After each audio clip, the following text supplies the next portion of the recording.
Hello parents, आज की video में बात करेंगे लैंग्वेज डिले के बारे में। सबसे पहले हमें स्पीच और लैंग्वेज होता क्या है और उनके बीच में क्या डिफरेंस है, इसे समझना है। बहुत बार पेरेंट्स इन दोनों टर्म्स को लेकर कंफ्यूज होते हैं, वो इनकी प्रॉब्लम्स को भी इंटरचेंज कर देते हैं। स्पीच हमारे पास क्या है? स्पीच हमारे पास एक वर्बली हमारी लैंग्वेज को एक्सप्रेस करने का तरीका है। इसमें आर्टिकुलेटर्स बहुत ज़्यादा इंपॉर्टेंट होते हैं हमारी स्पीच को डेवलप करने के लिए। आर्टिकुलेटर से हमारा मतलब है हमारे ओरल मोटर स्ट्रक्चर, हमारी टंग मूवमेंट, हमारी ब्रीदिंग, हमारी लंग फंक्शनिंग, हमारा डायफ्राम, ये सभी बहुत इंपॉर्टेंट रोल प्ले करते हैं हमारी स्पीच को डेवलप करने के लिए। और साथ ही साथ स्पीच में अगर हमारे बच्चे को प्रॉब्लम है तो हमारे बच्चे की फ्लुएंसी इफेक्टेड हो सकती है, हमारे बच्चे शायद वर्बल भी ना हो, या फिर हमारे बच्चा, कई बार हम देखते हैं अटक अटक के बोल रहा है तो उसे स्टैमरिंग का प्रॉब्लम भी हो सकता है। मतलब हमारे बच्चे को बेसिकली किसी भी तरह का स्पीच डिसऑर्डर हो सकता है। और लैंग्वेज की बात करें तो लैंग्वेज क्या है? लैंग्वेज एक सिंपल वे है to communicate, to express our feelings to others. हम हमारी नीड्स को, हमारी ज़रूरतों को, या हम जो भी चाहते हैं उसे दूसरों तक पहुंचाने के लिए हम लैंग्वेज को यूज़ करते हैं। ये हमारे पास रिटन फॉर्म में भी हो सकती है और वर्बल फॉर्म में भी हो सकती है। अगर हम वर्बल फॉर्म में बात करें तो लैंग्वेज में बेसिकली 2 कंपोनेंट्स होते हैं। One is receptive language and other is expressive language. Receptive language में अगर हमारे बच्चे को प्रॉब्लम है तो वो दूसरों की बातों को या दूसरों की जो भी नीड्स है, जो भी लैंग्वेज वो बोल रहे हैं उसको समझने में उसे दिक्कत आएगी, उसे अंडरस्टैंड करने में उसे प्रॉब्लम आएगी। पर अगर हमारा एक्सप्रेसिव लैंग्वेज की बात करें तो बच्चों को अपनी नीड्स या अपनी ज़रूरतों को अपनी लैंग्वेज को एक्सप्रेस करने में दिक्कत आती है। बच्चों को बच्चे एकेडमिकली शायद उन्हें सब कुछ पता हो, बट जब वो किसी के साथ कम्युनिकेट करते हैं तो अपनी फीलिंग्स को एक्सप्रेस करना, अपनी नीड्स को प्रॉपर लैंग्वेज की फॉर्म में एक्सप्रेस करना उनके लिए मुश्किल होता है। आप उन्हें बुक्स में से कुछ भी पूछेंगे वो बता देंगे, पर अगर आप उन्हें पूछेंगे कि आज मम्मी के साथ आप कहाँ गए थे, तो उन्हें इतने से क्वेश्चन का आंसर देने में भी बहुत ज़्यादा प्रॉब्लम होगी। अब हम बात करेंगे व्हाट आर द कॉजेस, क्या कारण हो सकते हैं स्पीच और लैंग्वेज डिले के लिए। तो सबसे पहले it may be any kind of hearing problem या हेयर लॉस। अगर बच्चे को हेयरिंग इश्यूज़ हैं तो डेफिनेटली उसकी स्पीच इफ़ेक्टेड होगी।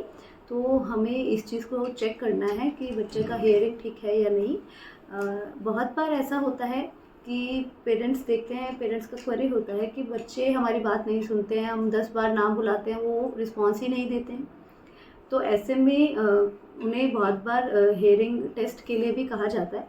बट आप घर पे भी जनरली एक सिंपल सी फॉर्म से इस चीज़ को समझ सकते हैं कि अगर मैं बच्चे को वैसे बुला रही हूँ तो वो नहीं सुन रहा, बट जब मैं बच्चे की नीड बेस कोई चीज़ बोलती हूँ, मैं बोलती हूँ बेटा आओ मोबाइल देख लो, बेटा आओ चॉकलेट ले लो, बेटा चलो बाज़ार चलते हैं, तो बच्चा बहुत ही जल्दी रिस्पॉन्स देता है, चाहे मैं उसे बहुत लो वॉल्यूम पे भी बोलूँ। तो इट मीन्स उसका हेयर इफेक्टेड नहीं है। देयर आर अदर थिंग्स जिनके ऊपर हमें काम करना है। मे भी हमारे बच्चे को कोई एयर इन्फेक्शन भी हो सकता है। एयर इन्फेक्शन में भी बच्चे का स्पीच इफेक्टेड हो सकता है। तो एयर इन्फेक्शन हो या हेयरिंग प्रॉब्लम हो तो इन दोनों के लिए हम ईएनटी के पास भी जा सकते हैं और वहाँ से भी चेकआउट करा सकते हैं कि इस तरह की कोई प्रॉब्लम मेरे बच्चे के साथ तो नहीं है। Third one is oral motor deformity. बच्चों के कोई भी ओरल मोटर प्रॉब्लम हो सकती है, बच्चों को टंग टाई हो सकती है या किसी भी तरह की डिफॉर्मिटी हो सकती है जिसकी वजह से उनकी स्पीच अफेक्टेड होती है।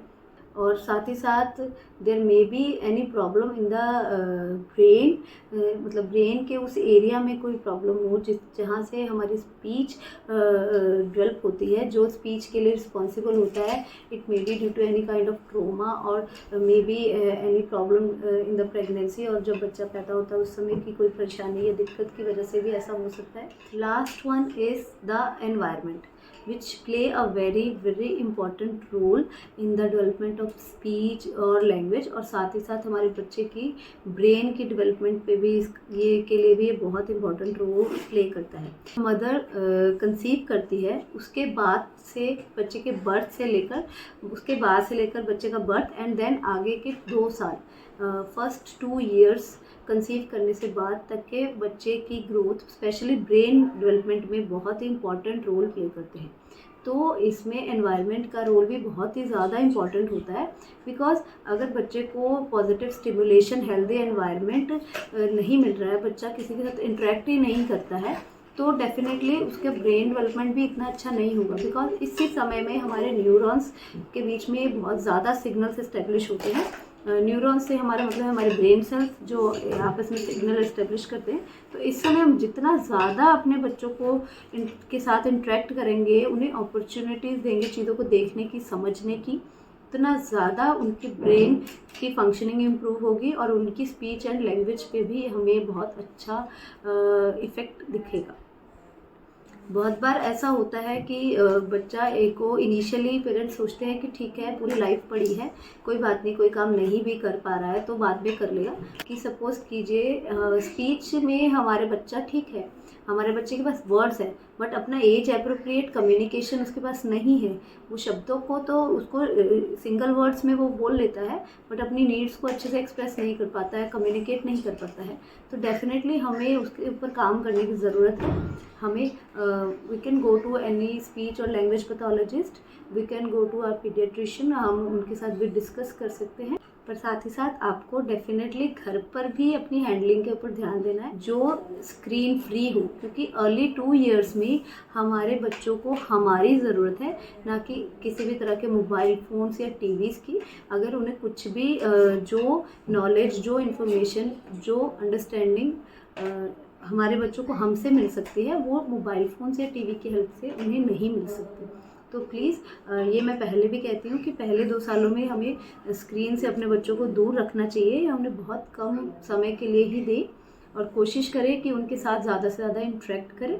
और अगर आपका बच्चे को भी आपको लगता है किसी भी तरह का स्पीच या लैंग्वेज से रिलेटेड कोई प्रॉब्लम है, तो आप मुझे कमेंट कीजिए, आप मुझे डीएम भी कर सकते हैं। नेक्स्ट वीडियो में हम डिस्कस करेंगे कि किस तरह से स्पीच और लैंग्वेज डिले के लिए हम प्रोफेशनल हेल्प ले सकते हैं, या वो किस तरह से थेरेपी, स्पीच थेरेपी या लैंग्वेज थेरेपी हमारे बच्चों की प्रॉब्लम्स में हेल्प करती है। और साथ ही साथ एज एन पेरेंट्स भी हम कैसे चेकआउट कर सकते हैं कि हमारा बच्चा भी क्या किसी प्रॉब्लम से अफेक्टेड है, उसे की भी स्पीच अफेक्टेड है या उसकी भी लैंग्वेज अफेक्टेड है, तो उसके लिए एज एन पेरेंट्स हम घर पर क्या कर सकते हैं। अगर आपको मेरी ये वीडियो अच्छी लगे तो please hit the like button and share my videos to other parents also. Subscribe my channel. Thank you for watching.